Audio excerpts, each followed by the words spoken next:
6 seconds, what's up? Nah, it's been a minute since I walked out on getting kids. Ain't been chillin', I've been grinding, I've been running to the money, y'all. My time expensive, bring a budget, we can kick it. Ain't no money, ain't my business, I'm just married to the millions. What's up, y'all? It's your girl, Cocoa Brown. I'm hanging out with my boy, Crazed. Welcome to the Cocoa and Crazed show, honey, on another episode of just some straight truth, straight no chaser, honey. I don't even know how we're going to get into this week. This week has been crazy. First of all, how you doing, brother? You good? I'm good. Good.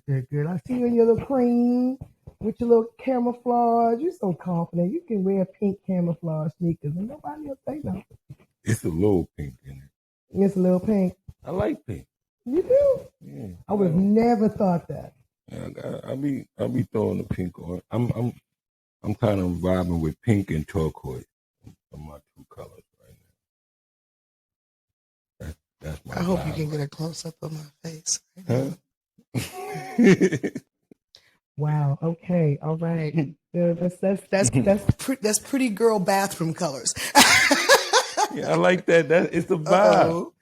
Yeah, no, seriously. Let me see. I was about to get all breast action. That's where my mic was pointed towards my breast. Okay, is it right here? They would have had a lot to say. Okay. Put it right here on my strap. Boom. How about that? Yeah, Atlanta finally is part of the ever-growing cases of active shooters. Yeah. After this week. That was crazy.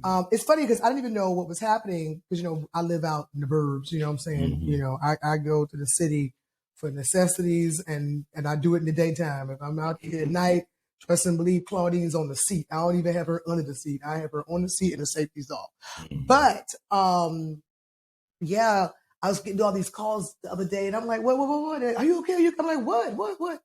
And it's like, is it just me or is it like a lot of us snapping more now? My mom called me. I don't know how. My mom lives in Pennsylvania, but for some My reason, friend called me from Ohio. Yeah, like if They for were in some reason Ohio. she knows the news. She knows Atlanta news more No, than seriously. I do. So she called me and she said, "Where you at?" Said, "You in there downtown?" I said, "No, why?" She was like, "It's an active shooter." I said, "Mom, why are you calling me?" She said, "Because I want to make sure you downtown." I said, "Mom, if I was downtown, it would be 2 active shooters." Oh my Lord. The views of Crazed are not necessarily the views of Cocoa Brown. Like, nah, I'm no, good. but Okay, it's crazy.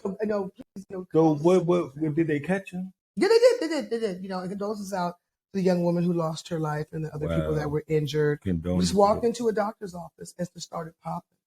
And his mother helped them find him. And they said that, I don't know if it was paranoid schizophrenia, but he was on a lot of medication, anxiety, stuff like that. So either he got a bad combination of medication or he wasn't on his medication. And see, I know of schizophrenia, from a personal level because my cousin Trey, unfortunately, had paranoid schizophrenia and was killed by police in Hampton, Virginia some years ago because he was off his meds and someone reported that there was a black man in the street with a machete. And they were told that he had a mental illness, but of course the police didn't care and they killed my cousin. And, my aunt was awarded, a settlement, whatever, but it won't bring my cousin Trey back. But it's like, I don't understand, like they never give people of color, especially us as black people, the mental illness card. They scave over that. Because if you watch how they reported it when they realized when they were saying it was a black guy who was doing it, they scaved over the mental illness. They scaved over it. But every white person who commits a heinous crime like this, they quickly go to mental illness and they just try to, just inundate you with the whole mental illness narrative as if maybe they just are a piece of shit. And they decided they wanted to take people with them on some vigilante suicide mission. I think a lot of this stuff, what's happening, and I don't know, maybe some people who grew up like me can possibly relate to this. Like what they consider mass shootings, like 4 or more victims, right? That's considered a mass shooting. I think so. And I'm sorry if you guys are hearing my dog. There's probably deers in the yard. Yeah. Go ahead. Yeah. Growing up, I've been around a lot of gang activity and seeing like a lot of like, I guess, mass shooting and mass shooting incidents. Sometimes would they consider that like a drive-by? I think they would consider those, but I think the difference is, like, you're seeing innocent people get killed, and we're chalking this up to just mental health or just stuff. When it's them, they scathe over it. We never get that. When I've seen it, when it's been us, they'll know for a fact that this person had a mental situation going on, like, and they'll like scathe over it. They're kind of like, whatever, huh? They're like, oh boy, that just got choked out on the train. And me growing up in New York, we seen people just get on the train, beg, start singing, saying crazy stuff, doing crazy stuff. Right. Like, at no point. Why come nobody has any video of him acting erratic and crazy and harassing and being aggressive, but they have all this video of him being choked out? And same thing, like, I don't know why I think like we are snapping. I really. Well, I think honestly, in my opinion, human beings, especially us as Americans, with the freedoms we have compared to some countries, we were not mentally, emotionally equipped to be on lockdown, isolated, away from everyone, away from everything for an entire year during the pandemic. People came out of those four walls crazy as batshit. And, when they were so busy offering us money and offering us PPP loans and, trap. Setting trap. I call it setting trap. But I'm saying they were offering all these little PPP loans and all this stipends and all this. When we came out of those four walls, a lot of people needed some mental help. They needed they needed something. They had gone mad, basically. And we just unleashed them all back into the world. And we're wondering why we got people out here that are acting erratic, doing these crazy things. I mean, just insanity. And it's like, you should have been putting some money into people getting the mental health that, help that they need. All this mental health crisis I offer, and maybe I'm crazy. Yes. And maybe I'm crazy. And I just think real deep, but I'll be like, man, we need all this help for the mental health, but who gonna help the people that's helping the mental health people? So they need help. But I know my therapist says she has a therapist. Yeah, and then that therapist gonna need a therapist, and it just goes on and on. But I think like it boils down to that, we all need to help each other. We all need to help each other, but it's better to go to a trained professional in some cases. I mean, there are mental diseases that are beyond just sitting around your homeboys and your homegirls talking about it, getting drunk, throwing one up in the air and talking about it or whatever. There are conditions. There's bipolar. There's manic depression. There is, don't be a woman just having a baby. There's postpartum depression. There's women out here that, have, harmed their babies because they're in such a deep state of postpartum depression. And then don't get into like schizophrenia, where you're walking around paranoid thinking there's 10 other, Martians and God knows what else going on. And it's like, we put so much focus on stuff that's just frivolous and stupid. And we've got, I'm sorry, I'm just going to keep it 100. I don't think any person in their right mind, unless you're military or part of the militia, needs to own a assault rifle, needs to own an AK-47, what are you shooting, Jesus? What?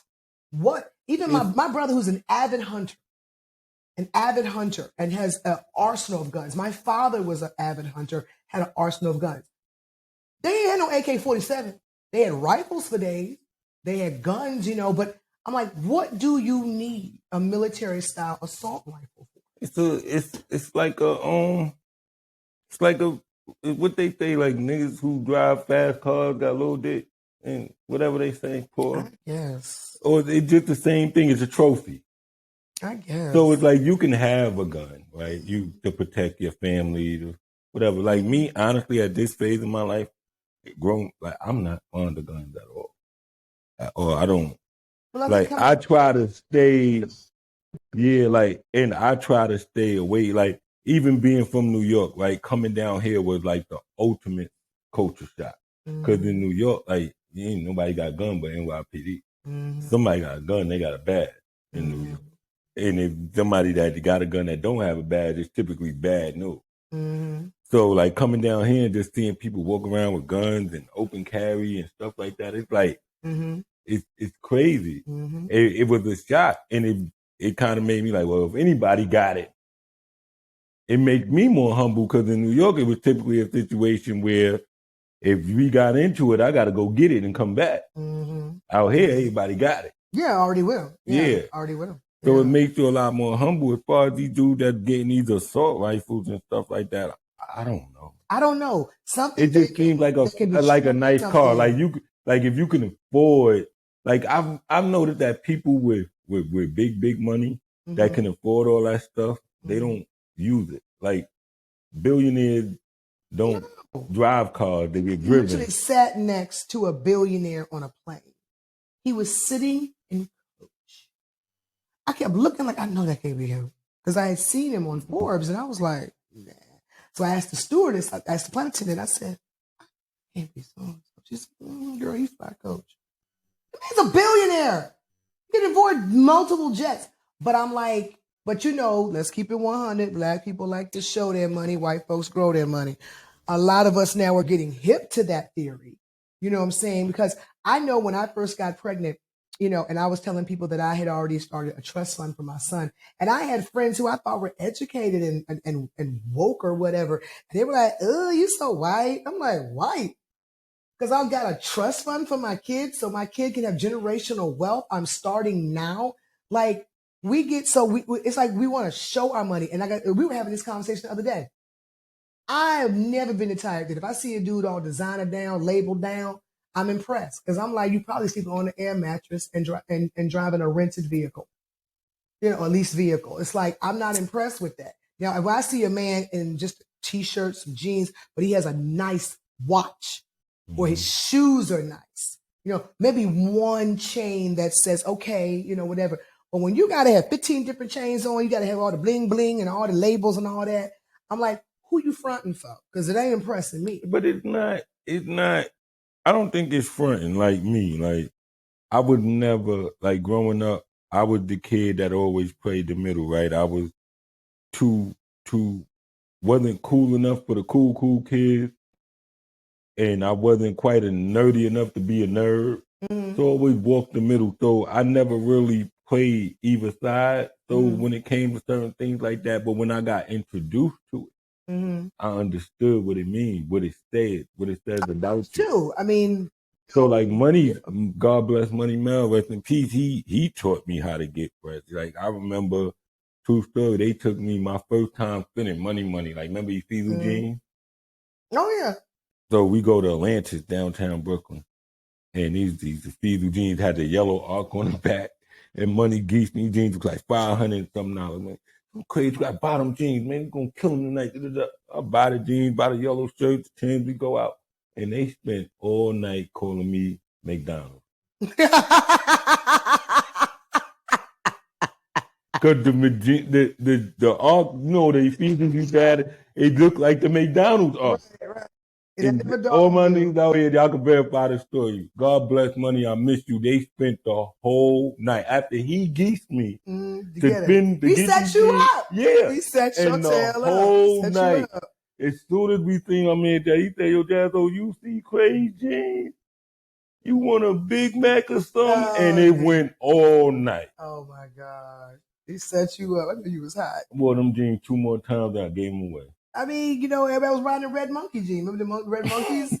Parasuco. Yeah, they had money on a pair of jeans, But I went through my phase, what I'm saying, when I got a little change, what I'm saying. I had to have the red bottoms. I had to have the designer bags, not the ones you get from the swap meet, but the real ones. I've been in your closet. I know what's in there. Right. Like I'm so ignorant now. I got my stuff sectioned off. I got real bags on one side and fake on the other. Just depends on what mood I'm in. But, what's crazy, what I realized is I couldn't tell the difference between the two. And that's what blew me. That I'm out here spending $3, $4, $5, $6, $7 grand on a purse. And I can go down to, Canal Street in New York, get the same purse and lay them next to each other. And I'm literally trying to figure out the difference. And I'm like, and I just gave that little Asian lady $250. Shout out to Puma. Well, I'm saying, I get it, but I'm saying to people like, I had a friend of mine who's a stylist that was like, Coco, don't you go buy no Birkin? He said, you know where I get these housewives Birkins from? And I said, where? He said, oh, nigga, it's great. And I'm like, what? They're not real? He's like, no. And I'm like, so it's like you got people out here spending their last time. I remember during the pandemic, and I know you saw it too if you went to Lenox Mall, the lines in the Gucci store, the lines at the Louis Vuitton. Shit in the world. You got you a PPP loan, whatever you went and got. Bought a belt. And went and bought a belt, went and bought a scarf, went and bought some Gucci flip-flops.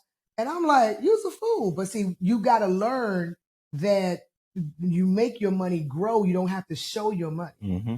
You know what I'm saying? You know, I had somebody, one time I pulled up to a party and I was driving my little truck, right? Mm-hmm. And they said, Dad, Coke, I thought you'd be hopping out of G-Wagon. And I'm like, wow. Oh, you had your toy. I remember the toy you had. I had my toy for a little while. You had your toy. You was out here playing. I had my toy for a little while, but I was leasing it and I was like, well, do I want to get another? No. I you about to get another toy. Yeah, I'm going to get another toy. But I'm going to write a check for it. But the key is, you know, my daddy used to always say, if you can't put that money back in your account in 2 weeks, don't spend it. And that's how I feel. That's how I live. You know what I'm saying? If you can't put that one, that's how I live now. Seriously, if you can't put that money back in your account, and I used to think my dad was crazy. Like I'm a ball out. No, if I can't put that money back in my account in 2 weeks, I don't get it. Mm-hmm. And that's real talk. You know, we got to get into. Oh my gosh. Why is it? Oh my God, Corey, help me. We have to go to break so I can remember what I was going to say. All right, y'all. It's Cinco de Mayo. It's holiday time. It's holiday. Even though y'all be seeing this a week later, we filming it on Cinco de Mayo. So happy today is Cinco de Mayo. It's we'll holiday be right time. Back after our word. Shout out to Tracy Ellis Ross. The song will forever live in my head. Cinco de Mayo. It's holiday time. We'll be right back, y'all. We'll be right back. Hey, what's up, y'all? It's your girl, comedian actress Coco Brown. I just got finished hanging out with my girl, Aisha Howard, on 11 Alive, promoting my Wigs of Love brunch on May 27th at the This Is It Cultural Event Center. Make sure you get your tickets. It's going to be a great event honoring those women who are battling and winning against lupus every day. If you need any more information, please go to wigsoflove.org, get your tickets, get more information, and let's support a great cause together. We've got Tony Terry performing. We have Emerald Green, the poet. We are going to be doing it big, celebrating 4 nominees who are women that are winning, battling, and getting their lives back from lupus. Come on, get your tickets. And we're back, y'all. I'm feeling very flash dance right now. I'm a maniac on the floor. And he's over here looking like a cream puff. Yes. Only dude I know that was once a rapper who's no longer a rapper, who dresses like a rapper, going on stage every day. Okay.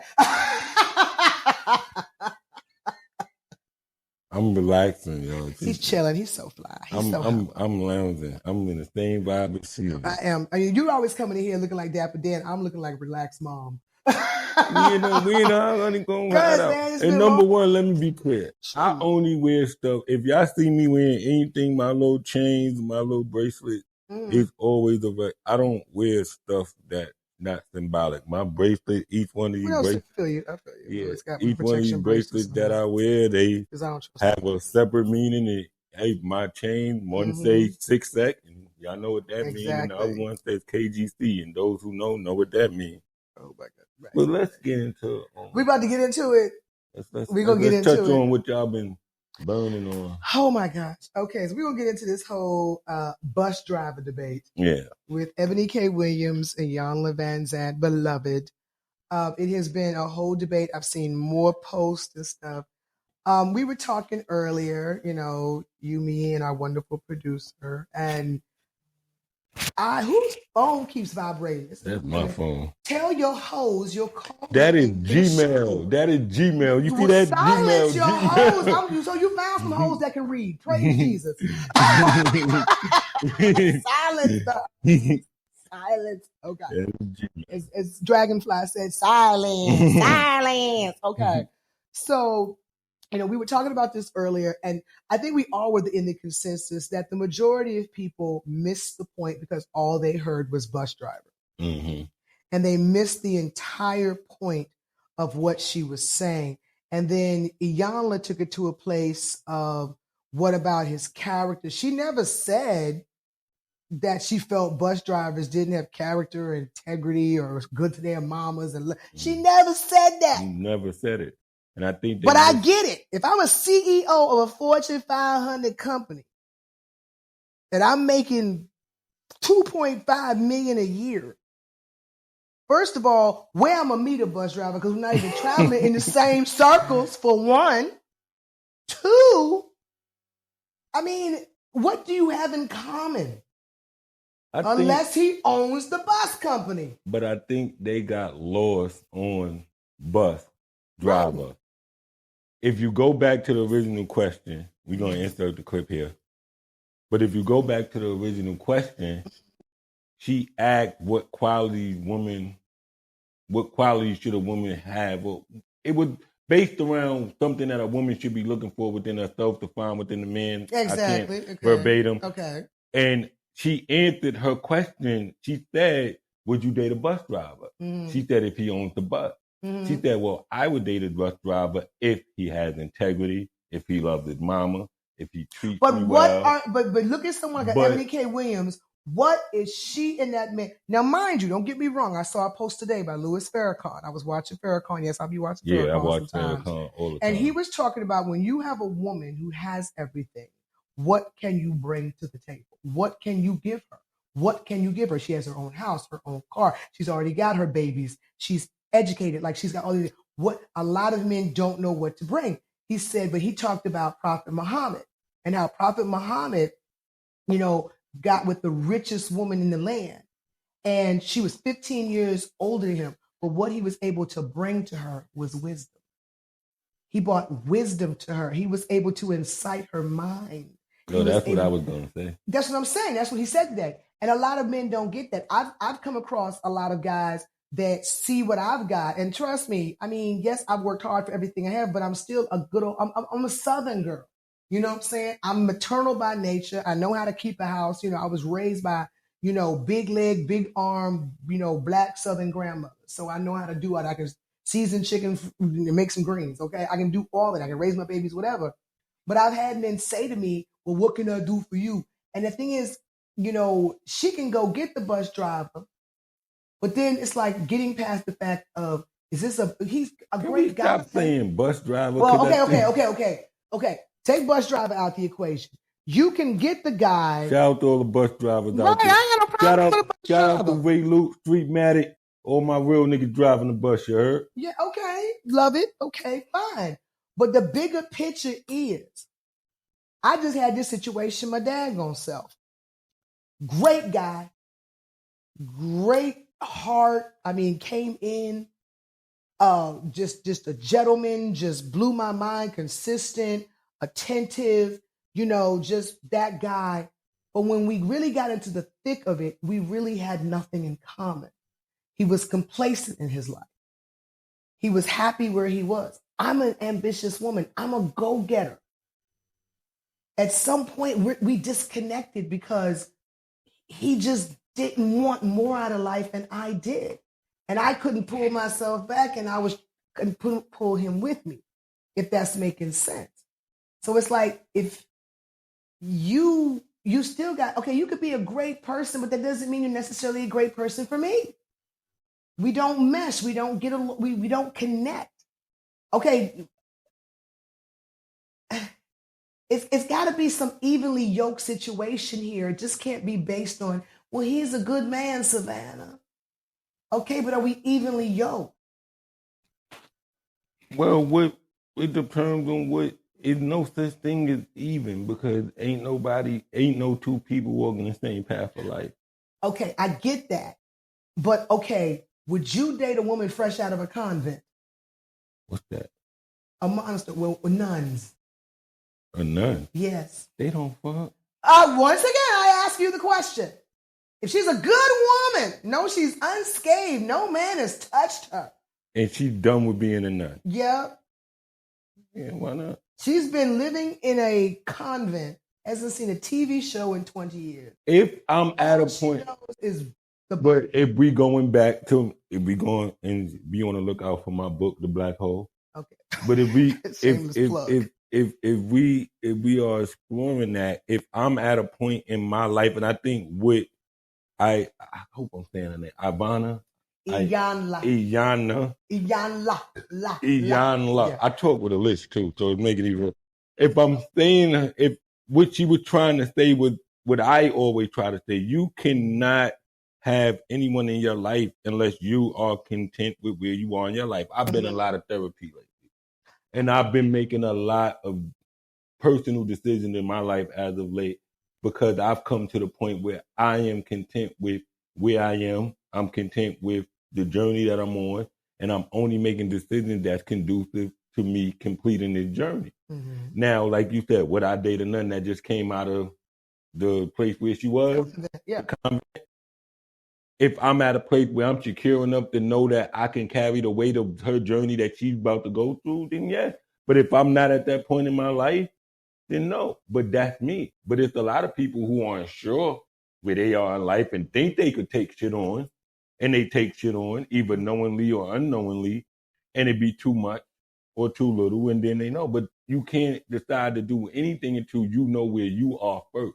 And absolutely, and you know that. And I think that's what she was trying to say. If he loves his mother, if he loves what he does, with the point that she was making, that if that man is where he wants to be in life, it doesn't matter what you have. It doesn't matter where you are, because he can put you on a pedestal, like we talked about last episode, because he's content where he is. So yes, if he is quote unquote, well, it goes back to getting a man that loves you more than he loves that you love him. No, getting a man that loves himself enough to understand his place in your life and understand the love and the value that he brings to your life and where he could place you. It's not about him loving you more. And it can't be that. You know what gets in a lot of black men's way?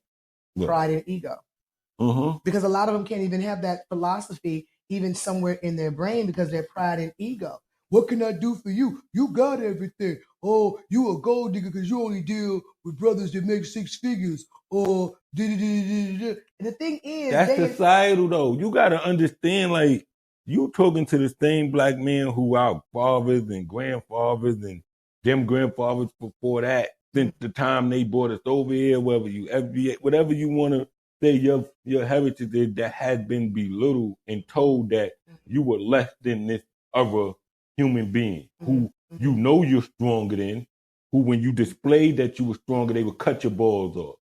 When you displayed that you could do certain things, they will humiliate you. When you displayed that you can control a plantation, they will bend you over and fuck you in the ass or do stuff to your wife in front of you. It's and all of that other breaking, stuff. Yeah, they will do all of this stuff to you, and then that mentality is passed down. And then when we started, but I'm wondering, will we ever get out? No, but you got to look at the phases. When we started making progress, and we about to get deep, when we started making progress and we was driving black families in Detroit and working in black Detroit, what they did, they introduced government programs that kicked the father out of the household. And then drugs hit the community.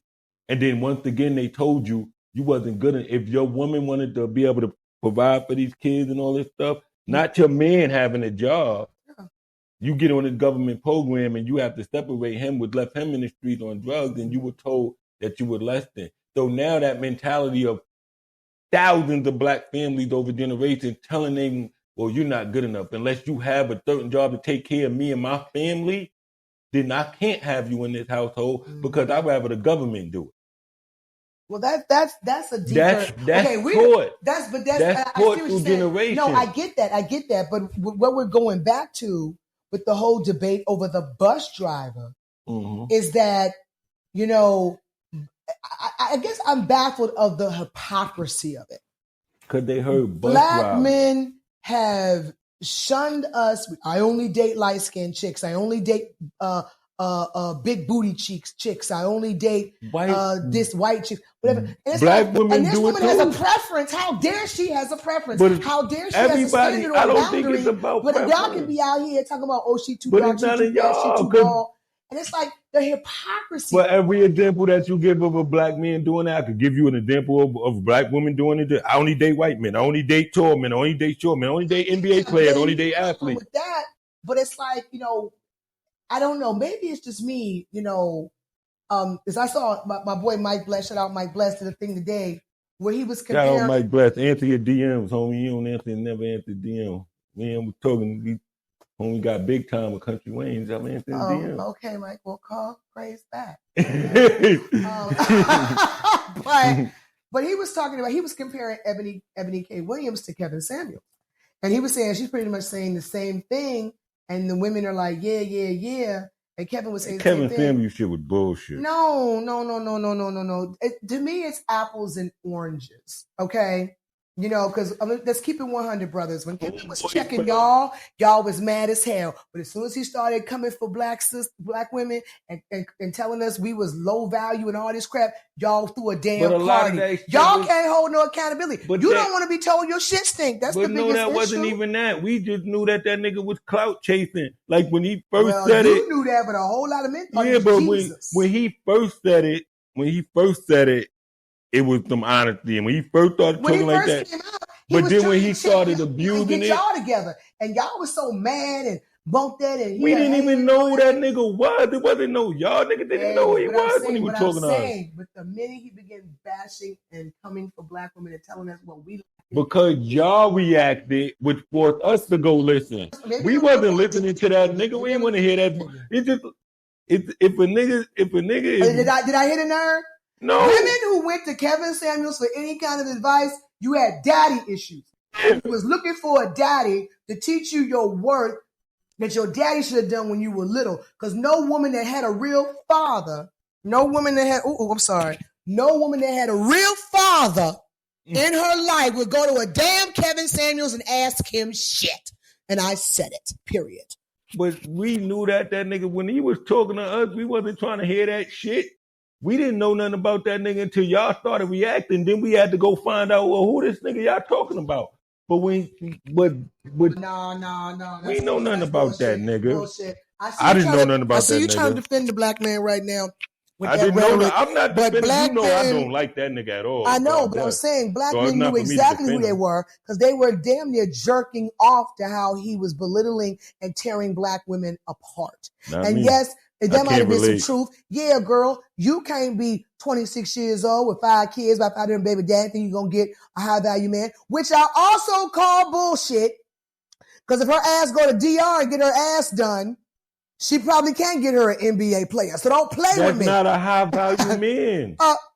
Ain't nothing high value about a nigga that's what do y'all consider high value?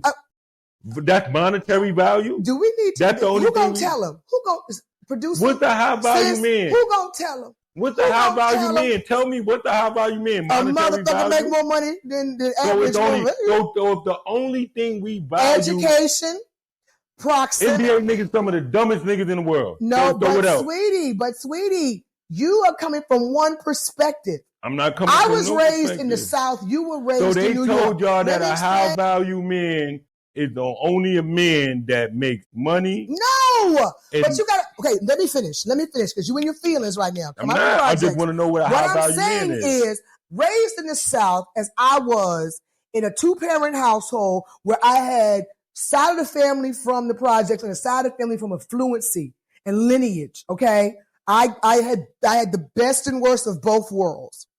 But I know that was put in my head that there was a certain caliber of black man that could walk through my parents' door that would be acceptable. He must be educated. One of the first questions my daddy would ask me whenever I said I liked the boy was, who's his people?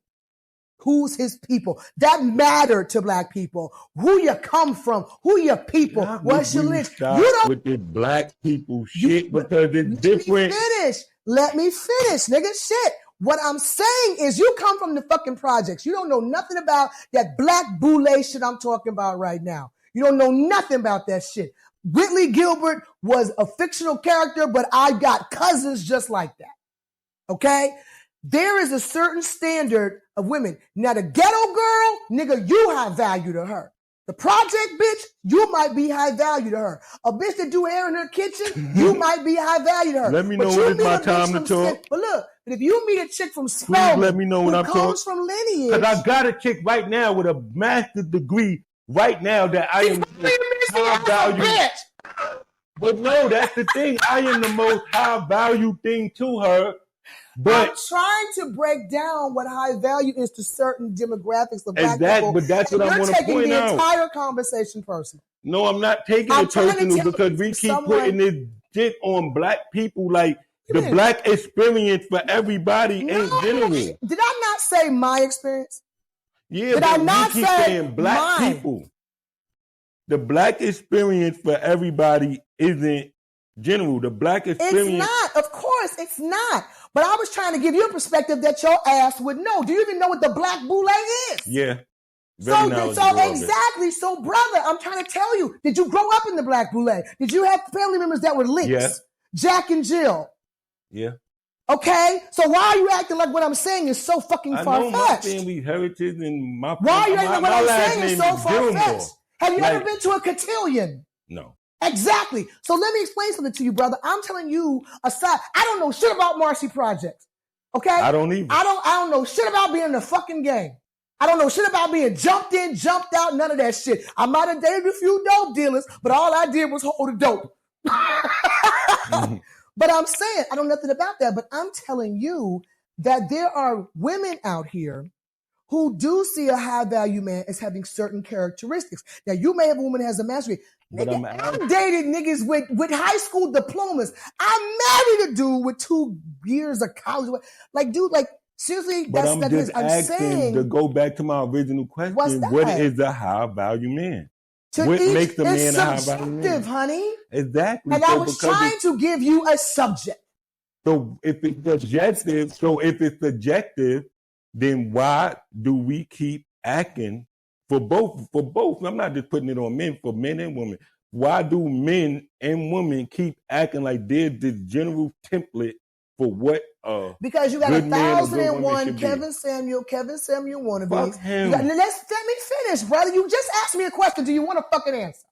I said the reason we have so many people with this fucking blueprint in their head of what a high value woman or a high value man is, because you got a whole bunch of motherfuckers out here wanting to be Kevin Samuel wannabes, want to be Eboni K Williams wannabes, want to be out here with the fucking formula. And everybody is yearning for an answer. You got a bunch of lost motherfuckers out here looking for a mama or a daddy to tell them some shit they should have learned when their asses was young. That's why. That's why there's people out here. You got a bunch of mass people out here looking for answers from anybody that makes sense to them. That's why. And I got the answers when we come right back after this break. We have a show that's bold, spicy, and everything in between. Look no further than the What the podcast, hosted by me, Devious, and Mischievous. We're going to keep you on the edge of your seat every episode, every Wednesday, wherever you get your podcast. And if you're feeling a little risque, give us a search on Pornhub. We're talking taboo topics, highlighting talented adult creators, and bringing you the rawest, most uncensored content out there. So don't settle for less. Join us on the Sick Media Network for sex, jokes, and unadulterated fun. We're back with the Cocoa and Crazed show. We had to calm down and go have a drink. But this is what we do, you know what I'm saying? Because you understand, Crazed and I come from very different backgrounds, and we love learning about the other sides of each other, but we also battle because trying to get the other one to understand that background. And most of the time we be talking about the same shit. Real talk. Because I just right. Just now we were talking about, you know, you're saying that you're single because you were on this spiritual journey, this emotional journey, this personal journey of getting yourself together, blah, blah, blah. Not blah, blah, blah. I don't mean to say that, you know, in a way of, you know, but no, I understand. It's just a lot. Yeah, but my thing is, you know, I hear a lot from, you know, like I said, I listen to Farrakhan, which is crazy. I'll listen to Farrakhan. But he says that a man's greatest strength is the woman he has. That a man going through life without a woman, his backbone, his whatever, is like futile. You're never fully a man. And I was like, that's different, you know, because I never heard a man say nothing like that. Because, you know, most of the average guys now are like, you know, homies over hoes or whatever. So it's kind of like, my thing is, how long do you heal? Now, my thing is this. I feel like you're constantly healing, you're constantly growing, you're constantly evolving. But at one point, will there ever be a moment that you'll think you're ready, or will it just have to hit you like a ton of bricks when you meet the right one? Because my thing is this. I don't think anybody just wakes up one day and goes, I'm fully healed now, I'm ready. It's got to hit you. But you also have to be in a position to be open and ready for it.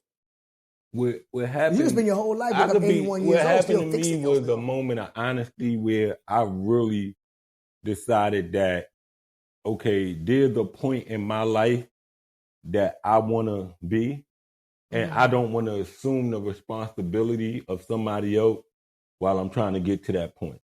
So I'm fully aware of what that point is. Okay, good. So you know what it looks like. Yeah. So I know exactly what that point is. So when and the thing is, what does it look like? Because a lot of people don't know what that end destination looks like. For me, that point looked like,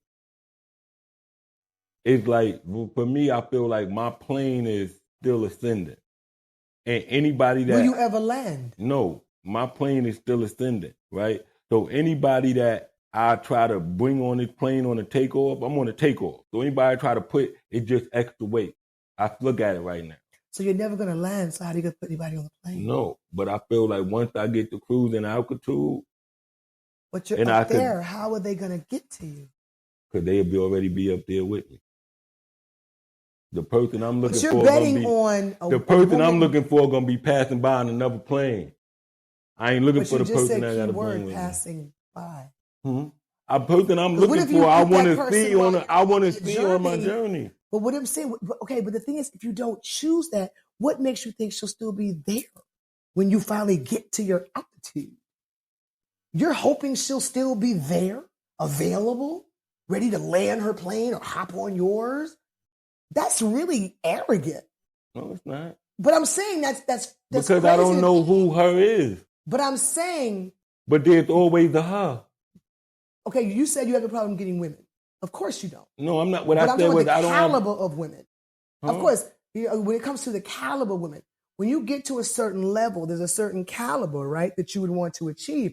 I don't think you want something that doesn't appreciate your journey, appreciate what you've worked for, appreciate, just there. But then again, a lot of men do that. Especially when they reach it. Black men are notorious. Leave the woman that held you down to get the woman you could never get. But that's the thing. It ain't about leaving a woman who held you down to get the woman who you could never get. It's about certain people have different pathways to their journey. Certain people, when they get to that part where they level out, you do see them chill out. The people who are constantly making transitional relationships and constantly jumping from corner to corner, they still looking for that. I guess what I'm trying to understand is, you're talking about you're growing. We all are.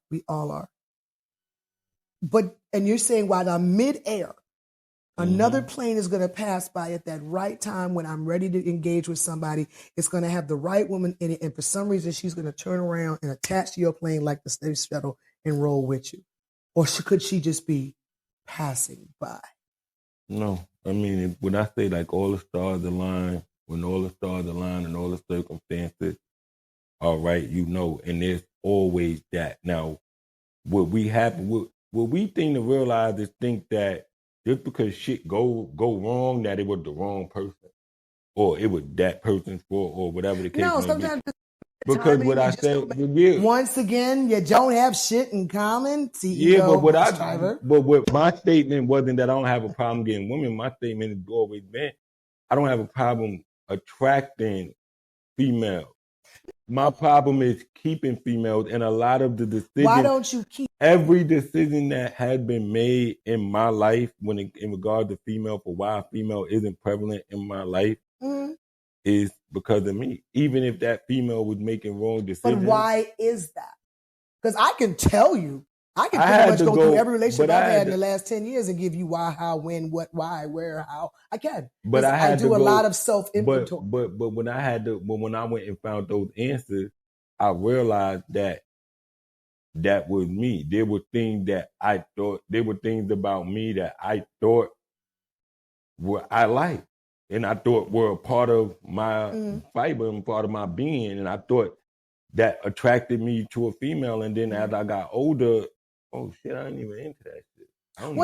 First of all, I would hope that what you like at 25, you don't like at 35. I'm not even talking. I'm just talking about like general evolution. I'm talking about general quality, like because we all got certain things that we like from day one. Like you get what I'm saying? Though with just certain things. I will forever say I don't like short men.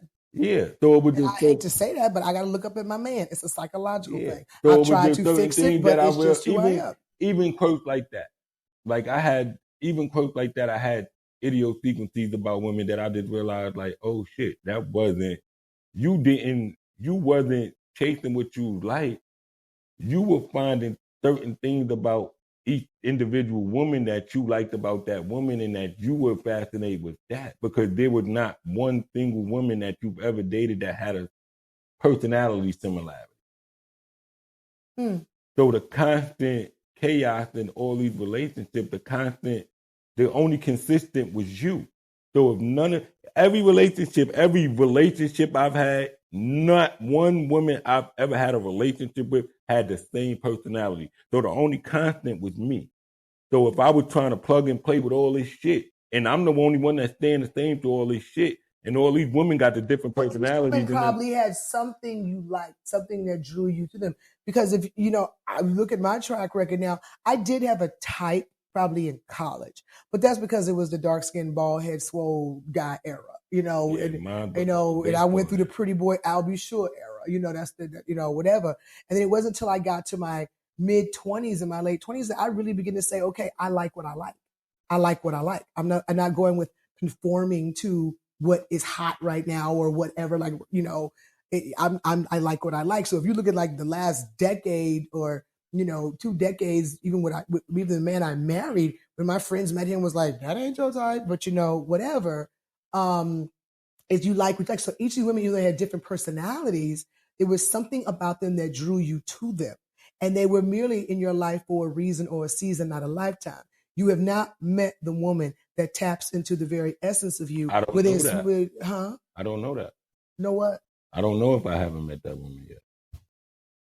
Just because me and that woman ain't together right now. Okay, well, you might have met her and shit, passing and like I said, I don't know it. I don't know if I haven't met that woman yet. Just because me and that woman ain't in a relationship, in a romantic relationship, yeah. Just like I just want people to stop devaluing the human experience. Stop thinking just because something didn't work out at a time and place when you wanted to work out or how you wanted to work out. Well, no, that's not what I was saying. That's not what I was saying. I was actually about to tell you that, each person, I know every relationship I've ever been in. When I've gone through and done, because I've been told I stay single too long, because a lot of times after a breakup or a relationship not working or something of that nature, I go into this self-inventory mode. And I go through the phases of what's wrong with me. Then I go through the phase of what's wrong with him. And then I go through the phase of, okay, let's get some accountability, like this, that, and the third. And then I get to a place of, it was just a lesson to be learned. I've got the lessons. I move on. I take it with me. Great, whatever. Every person, I tell this to my son, reason, season, lifetime. You know what I'm saying? I enjoy the human experience, but at the same token, who wants to keep repeating the same cycle, dealing with the same type of people that hurt you or treat you badly or whatever? Everybody. It's like, the thing is, you can enjoy the human experience, but you got to have some kind of discernment at some point. Yeah, but I don't have no discernment for anything. I take everything as it comes, no matter if I meet you. But do you have to? No. Then why do you? Because I take everything as it comes, and I try to take the most out of every interaction. But some shit you just ain't got to take, brother. Huh? Some shit you just ain't got to take. That's a choice, to take everything as it comes. Some shit you ain't even got to pay attention to. But the blessing is when you walk in your own truth and your own vibe, and you got your own energy. Yeah, you can pick and choose what the hell you give your attention to. You be surprised how much bullshit just look at me and just go the other fucking way.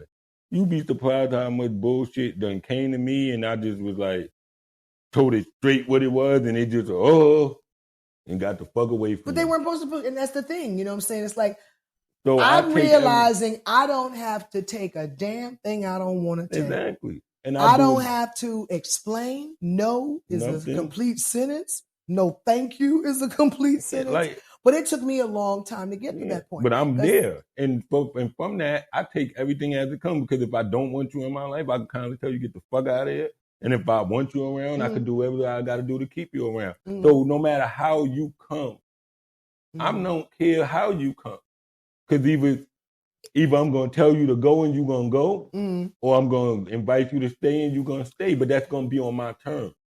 I don't even fear the enemy, because if you come and you get me, we talked about earlier, and I guess I'm saying what I'm saying, and maybe it's just, but we were talking about this earlier, and I talked about something about meeting a man, because I'm a very ambitious woman, and I go after what I want. I do, and even if I fail, I don't have any regrets, because at least I went for it, And then when I get into my moments of complacency and quiet, I know that is shifting and things about to shift and move and whatever. And I need to be quiet. I need to rest. I need to settle in this moment, because I know what's about to happen. That's been proven time and time again. But I guess I've also realized that ambition, that tunnel vision, that need to succeed and be better than the next day, than the last day, and chasing and going. I probably have missed a lot of great moments to enjoy. I probably have missed a lot of good people to enjoy, because I was so on this mission, what I had to get to, what I had to be, and it took my father dying for me to finally realize I'm not living. I'm just existing. I'm just chasing. And where is the finish line? Is there a finish line? That's why I asked you. That's what That's what I asked you. Do you know what your finish line? And you said yes, but you still didn't tell me what the finish line was. Because it ain't for everybody to know my finish line. Okay, but you know what it is. I know what it is. Do you know what year it'll happen? It could happen tomorrow. I was saying, but I'm like, okay, and that's your optimism. It could happen. We could finish recording and a phone call could come in and it could happen. Right, but I guess what I'm saying is, don't have such tunnel vision that you miss it. Because you can do that. People say, if it's meant for you, God will. Let me tell you something, honey. No, if you got tunnel vision, you will miss something. But this is what I'm trying to say. This is what I'm saying, that I fully embrace the fact of living a human experience, and that's why I say I take on everything that comes with me, and I take everything as it comes, because I'm willing to embrace. I'm not trying to dictate the terms of the relationship that come in my life. I'm just being honest about it. And then I'm letting the people who I'm honest with make those honest decisions about where they choose to. Well, that's a beautiful thing. If you're giving a woman a choice, because a lot of brothers don't. A lot of brothers don't give the woman the choice because they want to be able to manipulate and control the situation to their benefit. If you come in and it's like, oh, you can't be honest with a woman. Have you ever tried truly? Or are you giving her your version of the truth? And like I said, no, but the truth is relative, because the truth is always, your truth is always what you want somebody to know. Your truth ain't never the truth. Exactly, but I'm saying that's like saying somebody coming into somebody's life and it's like, yeah, you married? No, well, I'm going through a divorce, and then you find out they're not. That's a blatant lie.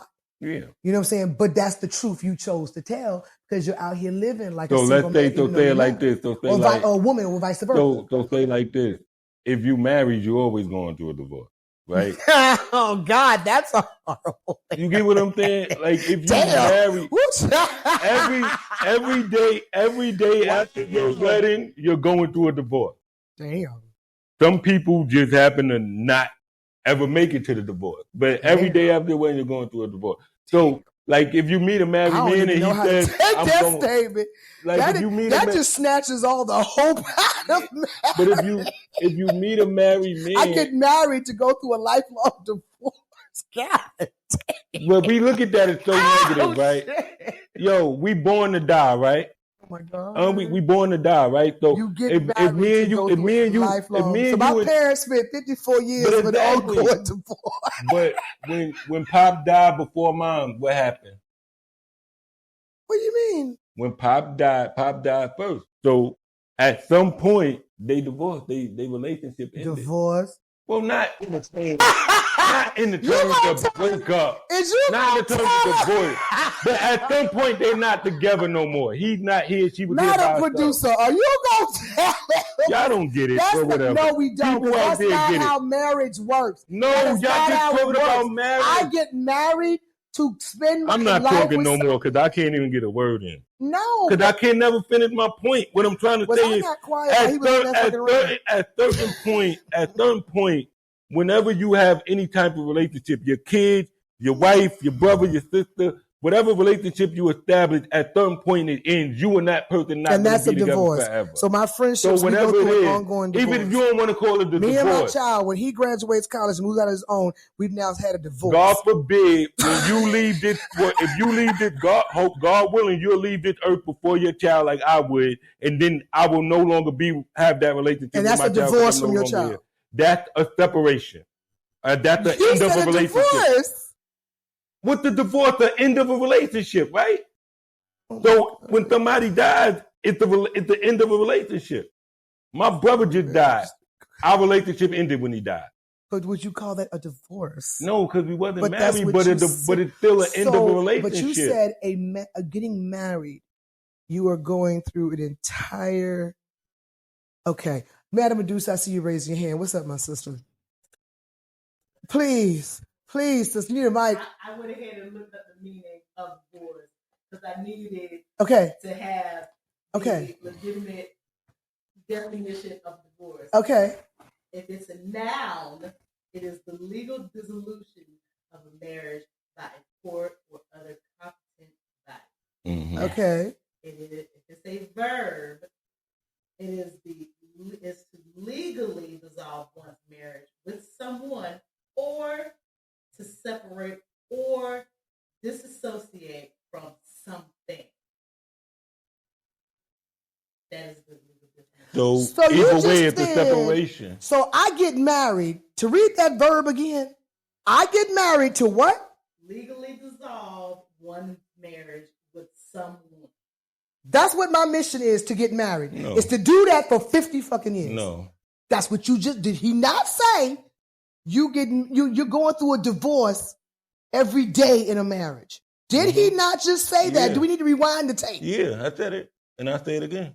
But I'm saying, did you just not hear the definition? Yeah. So who gets married to spend the rest of their life constantly on a mission to dissolve I get up every day. If I got a job and I get up every day and I go to work, my goal is to go to work and make it home. No, my goal is to go to work and make it home. Now, let me finish. If I go to work, if in the process of me going to work, I get into a fucking car accident and I don't make it home, that wasn't my goal. But that's not a divorce. What I'm saying is that shit happens. As long as the possibility is this. But why would you even go into a marriage with such a negative connotation? That I'm going into a marriage to spend every day of my marriage with somebody. I go into this marriage divorcing. I go into the marriage thinking that if shit don't go right, if we are not functioning at optimal possibilities at all times, there's the possibility that this marriage can end. So I have to make sure that I'm in my best place. And that's how you're going in the marriage, with that mentality. No, that's why I don't want to get married again. Well, that's not what I'm saying. I'm asking you a question. That's my views on marriage. Okay. But we'll be right back with the closing statements of the Cocoa and Crazed. What in the Clairvoyance Fashion House. We believe that fashion should never compromise comfort or performance. Experience the best of both worlds with our luxurious sportswear and casual clothing. Clairvoyance Fashion House is your go-to casual clothing line for any occasion. Our fashion gurus have meticulously created designs that are not only fashionable but also robust and long-lasting. Embroideries that are elaborate and designs that are wonderfully detailed. Our apparel is manufactured from the best fabric materials, which have been carefully chosen for their softness, durability, and quality. Visit cvyshop.com today and use code 6SEC to get 25% off any item in the store. Again, that website is cvyshop.com, and remember to use promo code 6SET, that's the number 6 SEC, to get 20% off your first order. Now back to the show. Bullshit, that shit is fake. I'm gonna tell y'all what y'all really feel. I have. Are we back? Yeah. All right, yo, we back on the Cocoa and Crazed show, and I'm gonna tell y'all what I really think about marriage. I think that marriage is a unity between two people, and if you're lucky enough, you're able to match with somebody who completes, who can partner with you on the journey. But the rest of that shit is just hope. You hope that this motherfucker wake up today and ain't in a bad mood. You hope that this motherfucker is making the best choice for you and his family. You hope all this shit. But we keep acting like, yo, once we get married, there's the perfect person for me and we're going to live happily ever after and it's going to be a great thing and all these people got great marriages. Bullshit. You cannot be around a motherfucker for that long and not have conflict, not have differences, not have disagreement, not have none of that shit. You can't act like that shit is not real. You can't even have that type of relationship with your kids. You can't have that type of relationship with your parents. You can't have that relationship with your siblings. So why do we keep acting like when we get married, these same issues that we have with every other human being on this planet is not supposed to exist in this marriage? So why do we act like more marriages fail than marriages work? Why do we not act like sometimes shit just don't go right? And sometimes it's just for us to step back and keep reassessing the problem until we get it right. Why do we keep acting like once shit fell, it's the end of the fucking world? If you still got life and you still breathing, it's on you to go out and find that person that's right for you. And if you lucky enough to do it, great. All of us die alone. Though none of us, I ain't never seen a motherfucker go in a box with another motherfucker. I ain't never seen a motherfucker die at the same time as a motherfucker. I ain't never seen none of that shit. I ain't never seen a motherfucker die and come back to tell me that they seen whoever they was looking for here when they left. So I ain't never seen none of that. So until somebody could die, come back and tell me, yo, I seen so-and-so, then you could tell me about this lifelong experience. But as long as I'm here, and as long as you're here, you should be trying to have the best human experience you can with whoever.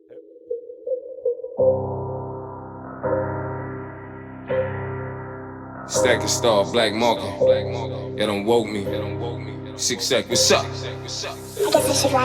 Nah, it's been a minute since I wild out on you niggas. Ain't been chillin', I've been grindin', I've been running to the money, y'all. My time expensive, bring a budget, we can kick it. Ain't no money, ain't my business, I'm just married to the millions. My palm itching, this paper too addicted. Gotta get it by any means, gotta scheme, then I'm with it. Yeah, I gotta have it, yeah. I got some habits, bags bending, bad bitch fucking and breeze grabbing. I'm a C-note holding, C-note throwing. Fly motherfucker that your bitch won't roll with. First class, switch states while y'all trolling. I'm boning that bitch that got you open. It's shows, nigga. Chink eye, dead from the potency. Looking for your boy, better check your bitch ovaries. Hoes call my phone, I should charge a consultant fee. WNBA, man, they all laying up with me. That's cute, but baby, I make moves. And when it's